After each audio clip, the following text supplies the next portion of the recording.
ngalan ng Ama at ng Anak at ng Espiritu Santo. Amen. Sumainyo ang Panginoon. At sa Sa rin. inyong pagsimba, pagpalain kayo ng Diyos. Ating iaali kay Jesus ang ating mga sarili kasama ang ating mga kahilingan. Kaya din ating isama sa ating panalangin ang mga kaisa natin sa misa sa pamagitan ng kanilang palagiang pagsubaybay sa parokyang ito ng Santa Rita sa pagdiriwang ng banal na misa. Ating espesyal ding ipagdasal at ialay ang misang ito para sa mga naghandog ng pamisa. Kilala sila ng Diyos, alam ng Diyos ang dahilan ng kanilang pagpapamisa, ang kanilang pagpapamisa na may magbunga para sa kanila, sa kanilang pamilya at mga mahal sa buhay na mga pagpapala, ayon na rin sa kanilang kahilingan at pangailangan. At upang tayong lahat ay maging marapat gumanap sa banal na pagdiriwang, humingi muna tayo ng awat patawad sa Diyos sa lahat nating nagawang mga pagkukulang at kasalanan. Inaamin ko Sa makapangyarihang Diyos at sa inyong mga kapatid, na lubha ako nagkasala sa isip, salita, sa gawa at sa aking pagkukulang.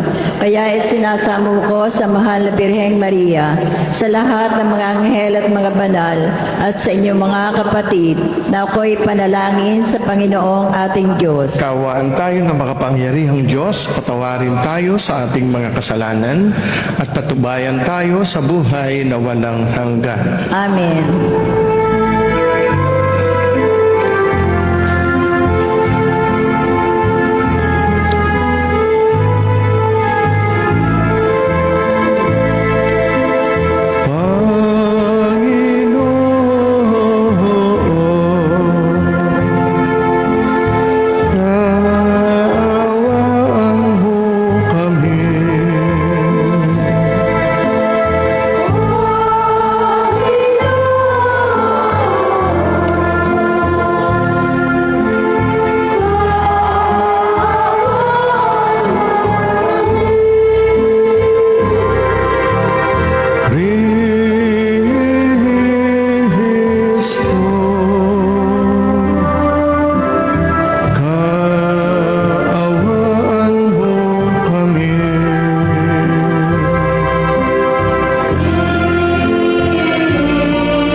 Manalangin tayo, Ama naming makapangyarihan, itaguyod mo ang aming ginagampanan alinsunod sa iyong kalooban upang sa ngalan ng anak mong mahal, kami maging marapat magkaroon ng karagdagan sa aming paggawa ng mga kabutihan.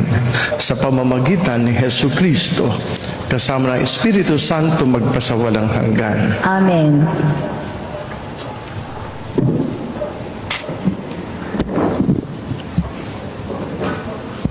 Pagbasa mula sa ikalawang aklat ni Samuel. Nang magtagsibol, panahong angkop sa tigmaan, pinalabas ni David ang buong hukbo ng Israel. Sa pangunguna ni Joab at ng iba pang mga pinuno, pinuksan nila ang mga Amonita at kinupkob ang Raba.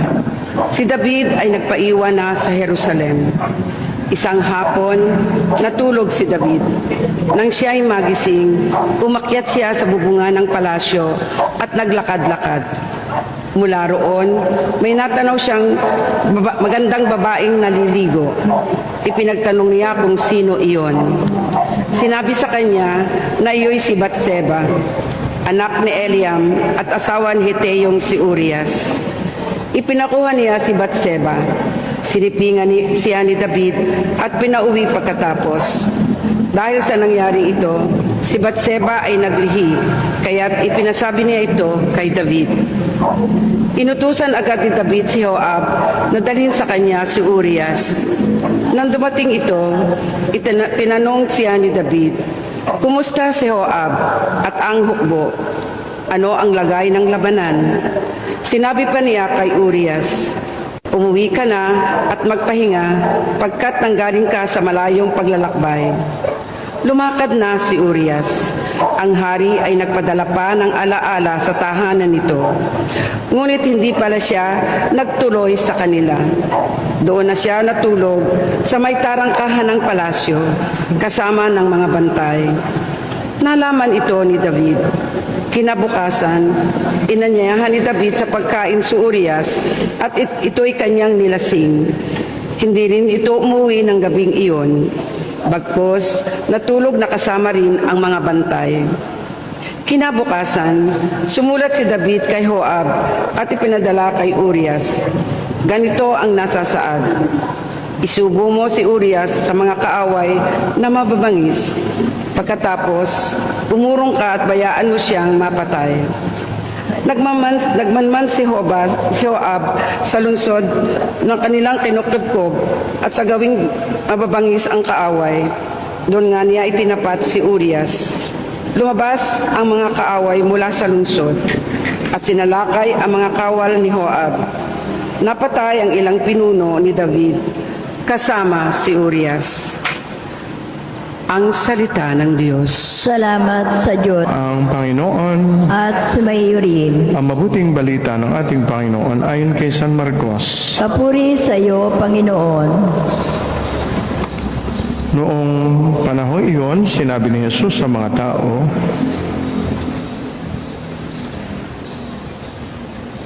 "Ang paghahari ng Diyos ay maitutulad sa isang naghahasik ng binhi sa kanyang bukid. Pagkatapos niyon, magpapatuloy siya sa kanyang pang-araw-araw na gawain at tutubo at lalago ang binhi nang hindi niya nalalaman kung paano. Ang lupa'y siya nagpapasibol at nagpapabunga sa mga pananim. Usbong muna sa kauhay, na pagkatapos ay mahihitik sa mga butil. Pagkahinog ng mga butil, agad itong ipagagapas sapagkat dapat nang anihin." Sa ano natin ihahambing ang paghahari ng Diyos? Sabi pa ni Jesus, anong talinghaga ang gagamitin upang ilarawan ito? Kapag natanim na at lumago, o tulad ito ng butil ng mustasa na siyang pinakamaliit sa lahat ng binhi. Kapag natanim na at lumago, ito'y nagiging pinakamalaki sa lahat ng puno ng gulay. Nagkakasanga ito ng malalabay, anupat ang mga ibon ay nakapamumugad sa mga sanga nito. Ang salita'y ipinangaral ni Jesus sa kanila sa pamamagitan ng maraming talinghaga tulad nito, ayon sa makakaya ng kanilang pangunawa. Hindi siya nangaral sa kanila nang hindi gumagamit ng talinghaga, ngunit ipinahayag niya ng sarilinan sa kanyang mga alagad ang lahat ng bagay. Ito mga kapatid, ang mabuting balita ng ating Panginoon. Pinupuri ka namin, Panginoong Hesukristo.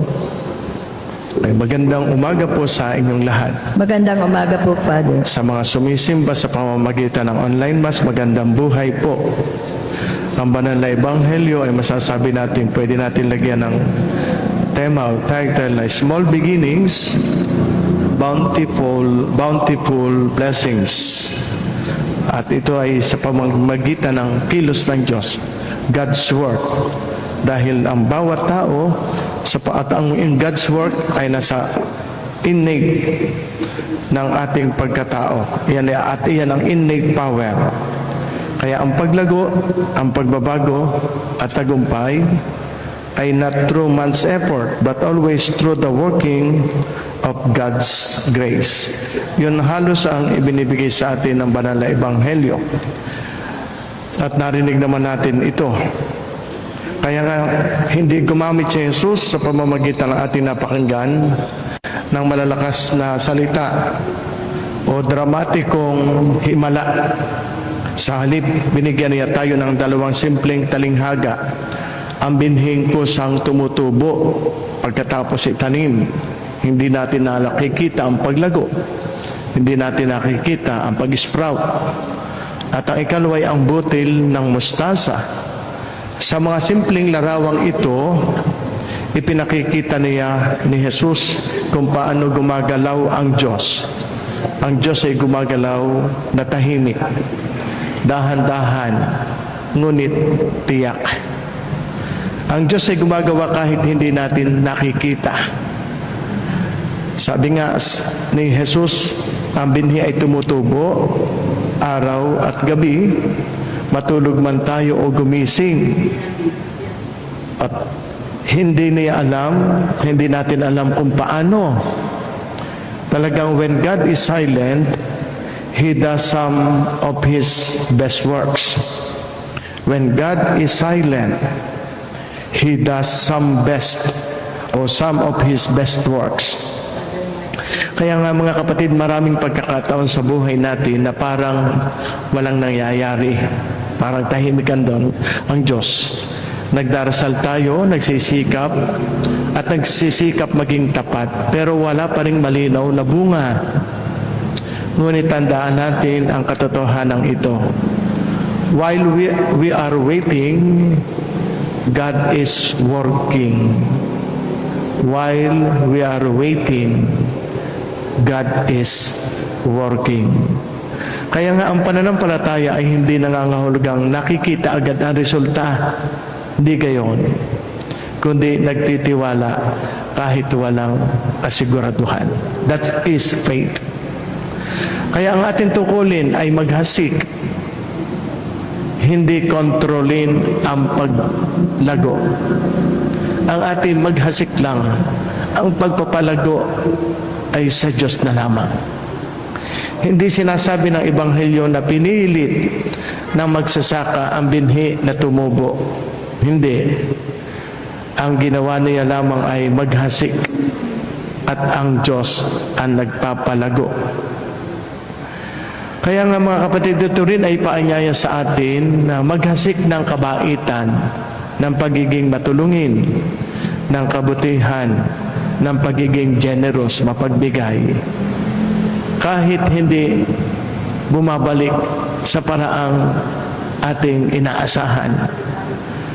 Basta ka gumawa ng mabuti, kahit ang iba'y hindi. Maghasik ng kapatawaran, kahit hindi kayong kadali. Maghasik ng panalangin, laging magdasal, kahit tila tahimik ang langit at parang hindi tayo pinapakinggan.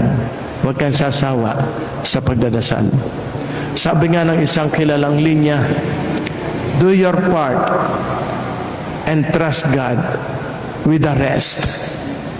Hindi tayo tinawag para kontrolin ang lahat, kundi para maging tapat araw-araw. Hindi tayo tinawag ng Diyos para kontrolin ang lahat, kundi para maging obedient, masunurin, handang sumunod kung ano ang kalooban ng Diyos.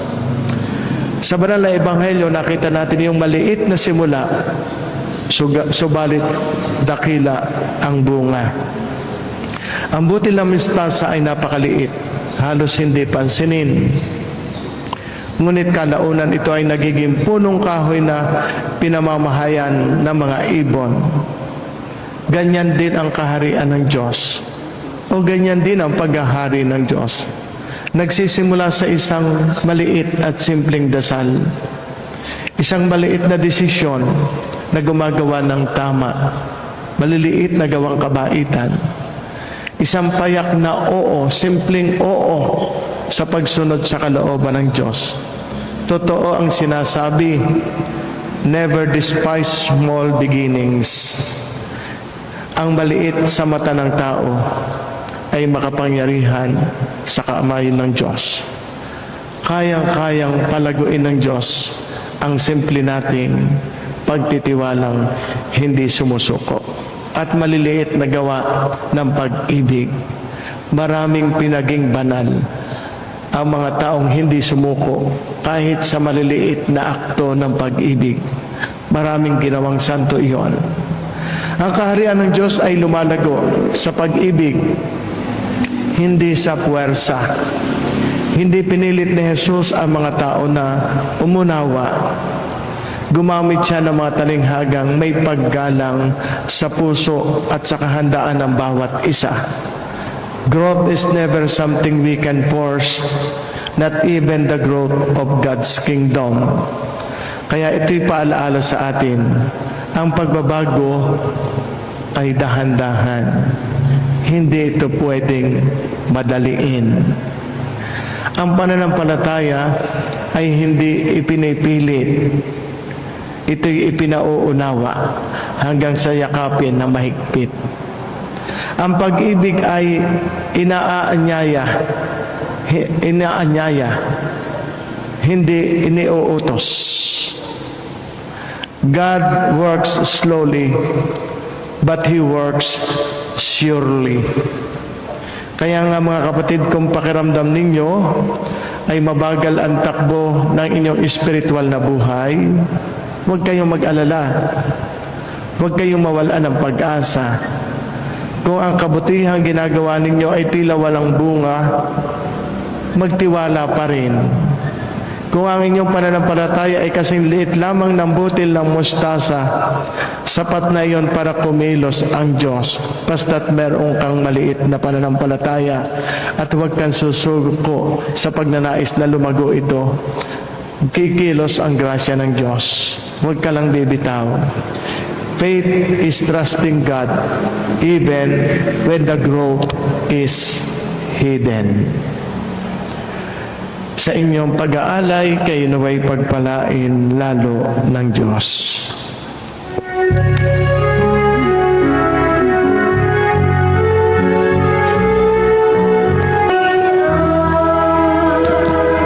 Manalangin kayo mga kapatid upang itong ating paghahain ay kalugdan ng Diyos Amang makapangyarihan.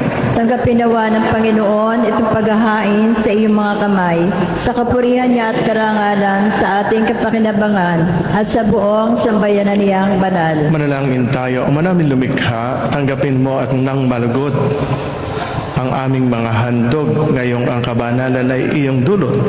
Kami sumasamo sa iyo't lumuluhog upang kaligtas ay iyong ipagkaloob. Sa pamamagitan ni Jesucristo, kasama ng Espiritu Santo magpasawalang hanggan. Amen. Sumainyo ang Panginoon. At sumaiyo rin. Itaas sa Diyos ang inyong puso at diwa. Tinaas na namin sa Panginoon. Pasalamatan natin ang Panginoong ating Diyos. Marapat na siya ay pasalamatan. Ama naming makapangyarihan, tunay ngang marapat na ikaw ay aming pasalamatan. Sa iyong paglingap at kagandahang loob, ang tao ay pinapangasiwa mo sa sansinukob. Sa hangad mong siya'y iwastong lubos ay pinagdusa mo sa kanyang pagtalikod. At sa iyong paggiliw iyong ipinahintulot na makabalik siya sa pamamagitan ni Kristo Jesus. Kaya kaisa ng mga anghel na nagsisiawit ng papuri sa iyo nang walang humpay sa kalangitan, kami nagbubunyi sa iyong kadakilaan.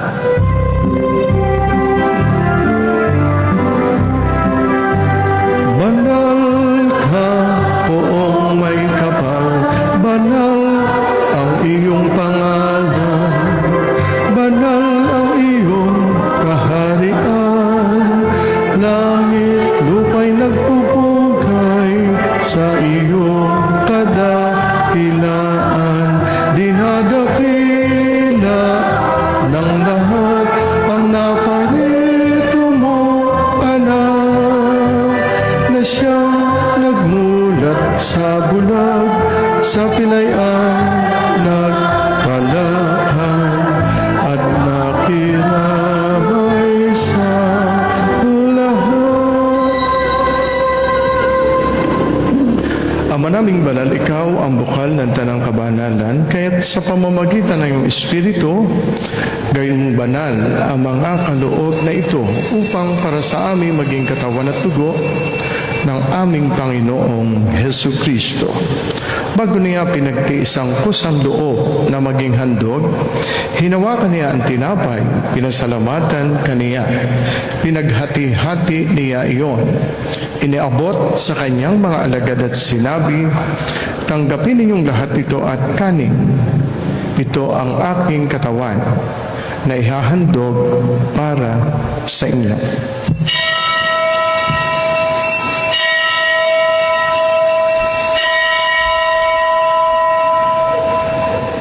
Gayun din naman, nung matapos ang hapunan, hinawakan niya ang kalis, huli kaniyang pinasalamatan. Iniabot niya ang kalis sa kanyang mga alagad at sinabi, "Tanggapin ninyong lahat ito at inumin. Ito ang kalis ng aking dugo, ng bago at walang hanggang tipan.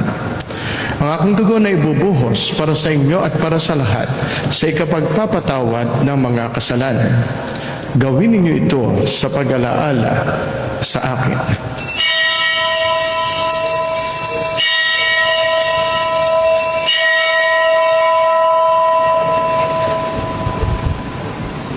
Sama-sama nating ipagbunyi ang misteryo ng ating pananampalataya.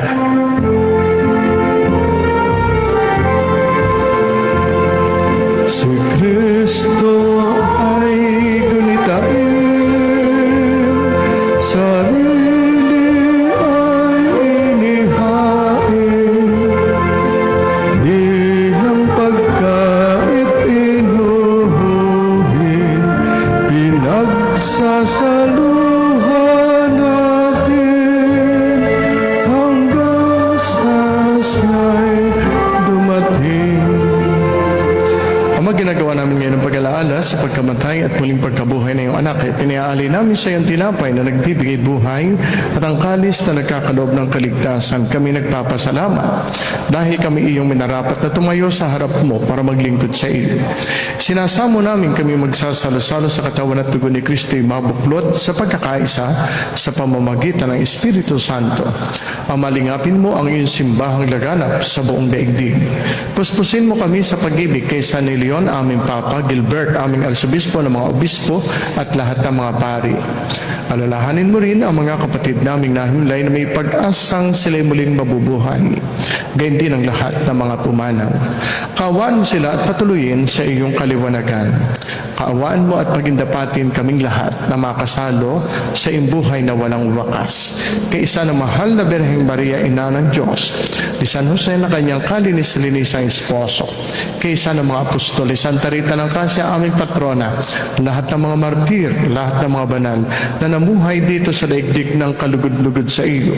May pagdiwang nawa namin ang pagpupuri sa ikararangal mo sa pamamagitan ng iyong anak na aming Panginoong Hesukristo. Sa pamamagitan ni Kristo kasama niya at sa Kanya, ang lahat ng parangal at papuri ay sa iyo, Diyos Amang makapangyarihan, kasama ng Espiritu Santo magpasawalang hanggan. Amen. Awitin natin ang panalangin nating mga anak ng Diyos.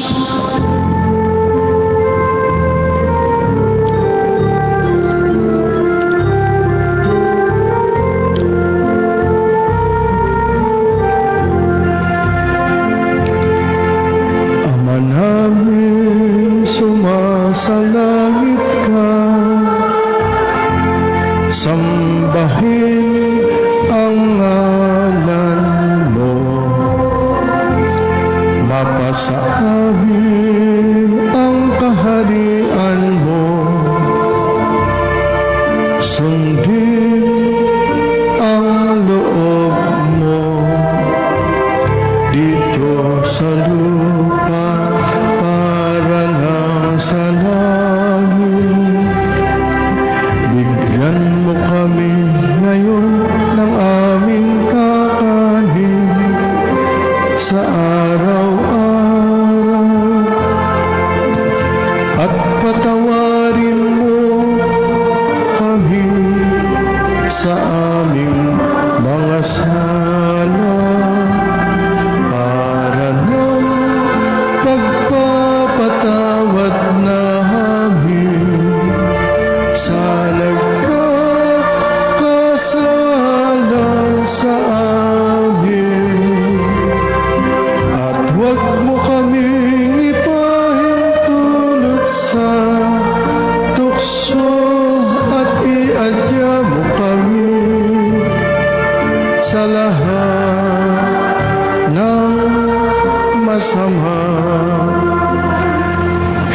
namin kami i-adjust sa lahat ng masama, pagkalooban ng kapayapaan araw-araw, iligtas sa kasalanan at ilayo sa lahat ng kapahamakan.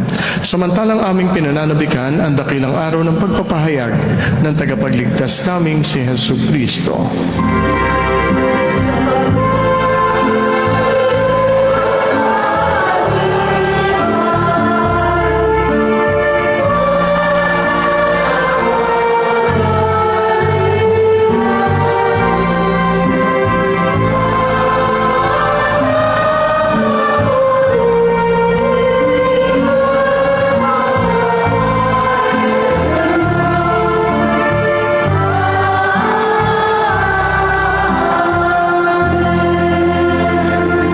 Yesu Kristo, sinabi mo sa iyong mga apostol, kapayapaan ay iniiwan ko sa inyo, ang aking kapayapaan ay ibinibigay ko sa inyo.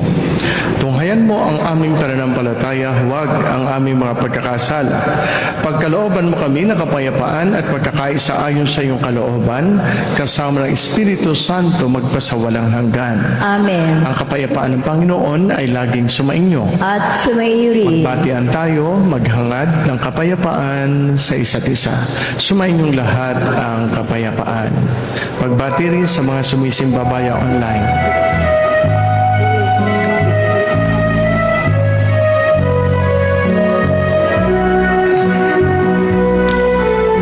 Kordero ng Diyos na nag-aalis,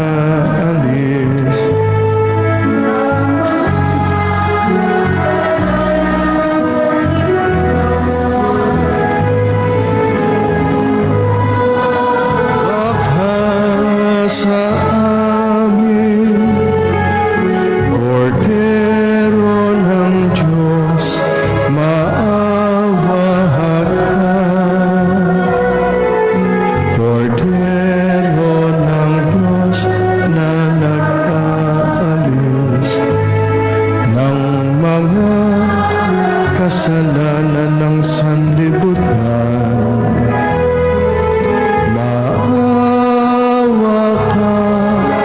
Sa amin, Kordero ng Diyos, maawa ka. Kordero ng Diyos na nag-aalis ng mga kasalanan ng sanlibutan. Ipagkaloob mo sa amin ang kapayapaan.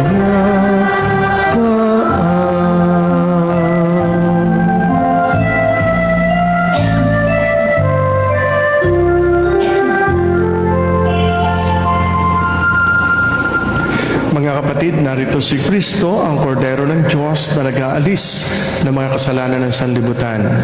Mapapalad ang mga taong inaanyayahan sa kanyang banal na piging. Panginoon, hindi ako karapat-dapat na magpatuloy sa iyo, ngunit sa isang salita mo lamang ay gagaling na ako.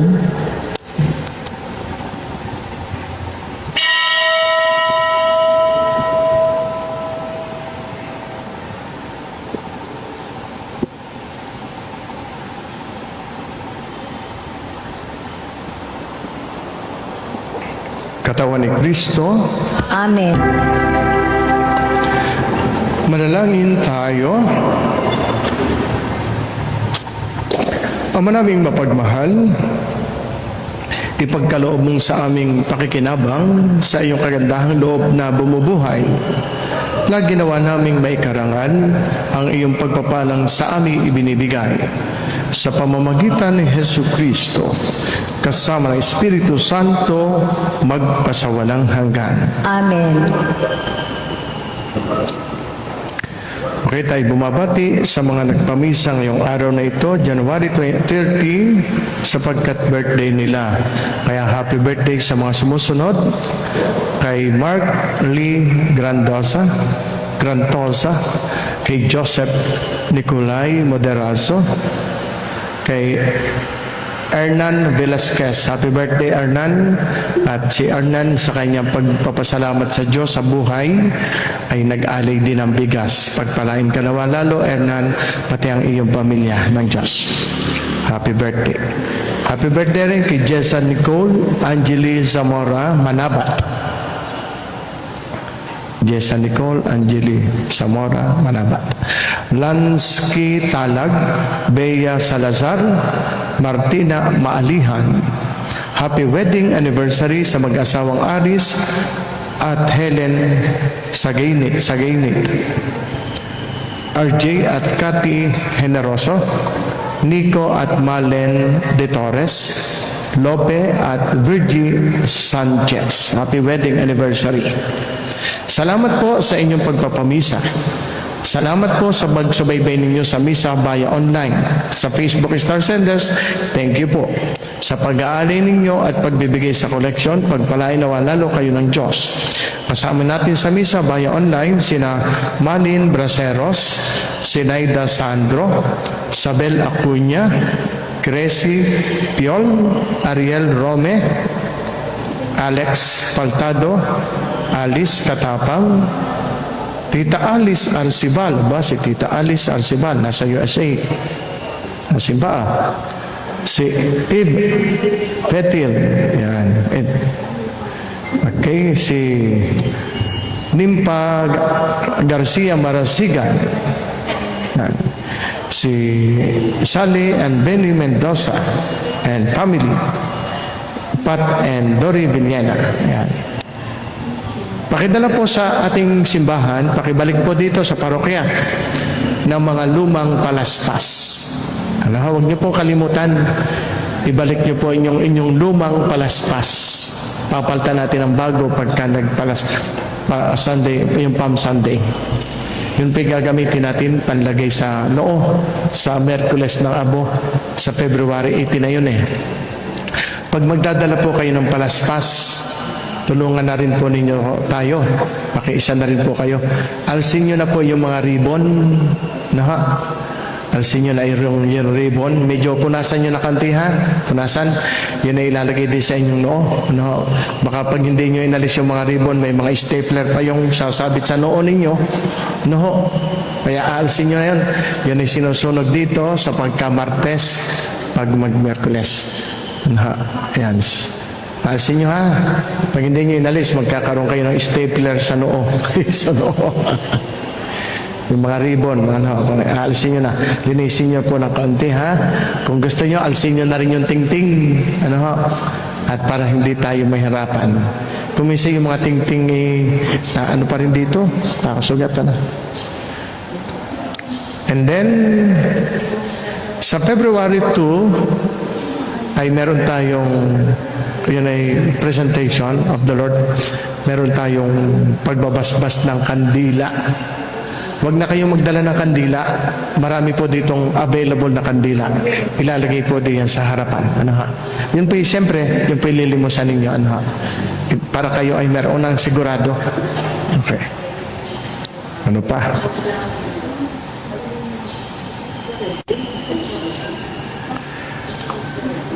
Okay, malapit ng February 14. Kuminsan may mga pamilya na gusto sama-sama ang pamilya.